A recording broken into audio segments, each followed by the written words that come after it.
lights are on, they go out and we are go here, and the Dutch TT is a really good launch on that maiden pole position by number 44, David Munoz. Joel Kelso trying to pick up some slipstream on this long sweep down to the first corner. Rossi's got away well as well from that front row. He's in third place. Sasaki there in fourth. Onju trying to go around the outside of him as they go through that tight turn two, but Munoz leads. Some early updates on the riders down the field. Danny Holgado up 3 places through the first sector into 24th place as Munoz goes way out wide there. Kelso says thank you very much. Holgado's gone down. Danny Holgado, the World Championship leader, has first lap disaster here then. This just compounds what's been a miserable weekend for the runaway World Championship leader. I think he's gone down into turn 10. Here we are on board with Holgado. Does he go down on his own? We're looking from the rear-facing shot as he comes into Mandevane, and it looks from there as if he loses it all on his own. Well, we said he was going to try and limit the damage in this Dutch TT. Well, all the damage is on that KTM motorcycle, isn't it? Kelso has a good long look over his left shoulder there, coming out of Stekenvarn, gets a face full of Colin Vaya, and then behind him comes the likes of Rossi, who's starting the front row. Fenati still in the thick of this lead group, and also dragging themselves towards this lead battle now is the likes of Moreira and Alonso, Salvador as well, Artigas also involved. So what was a detached second group is now starting to come into contention as this lead group really start to fight and battle as Nepa now hits the front ahead of Onju. It's dragging that second group right into contention here. There's 3 seconds covering the top 19 riders at this stage of the race as Munoz desperate to get that inside line to the chicane to move Sasaki aside. He was desperate to try and get through. He was almost on the paint there as they came out of the Ramshoek. There is Moreira, who's already had a track limits warning. 15th he is at the moment, but as they cross the line, he is 2 seconds off the race lead.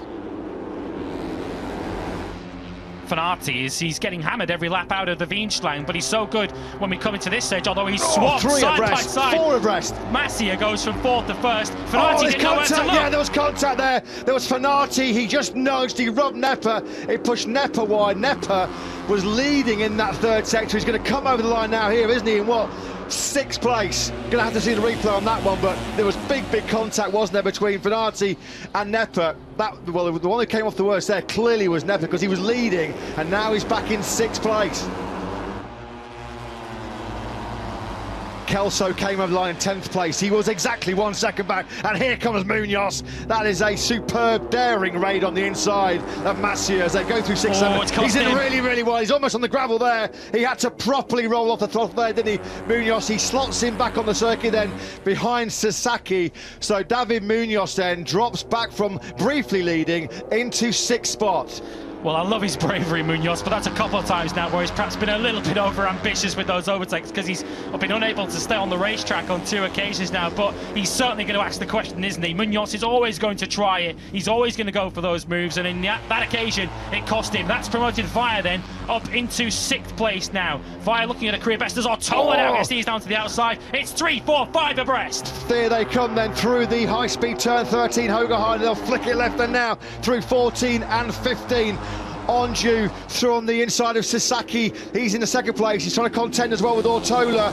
They almost go, what, 2, 3 abreast well into the timber chicane. It's going to be surely a lead group of 10 that's split by less than a second.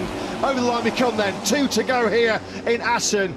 Kelso there in 10th place, still a full second further back. He's not made any sort of significant progress back towards the podium. And now Masià, that's the biggest lead we've seen in this Grand Prix so far. 1 second covering the top 10. Who's your money on, folks? Last up on the way here in Assen. Masià has the advantage. I've been trying to say Ortola now goes wide. He runs wide then into turn 1, so that's going to cost him several places. We can rule Ortola out from this leading battle. It's Masià now from Onju and Sasaki.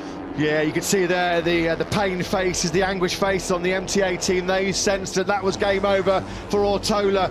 Sasaki cuts a real tight inside line. He makes it work on the Husqvarna. He's through on Onju now into 2nd place. This is just giving Masià that little bit of a breather. Masià has been so good in this first section. He was half a second ahead through the first bit on the last lap as Fenati squeezes on the inside of both Onju and Munoz.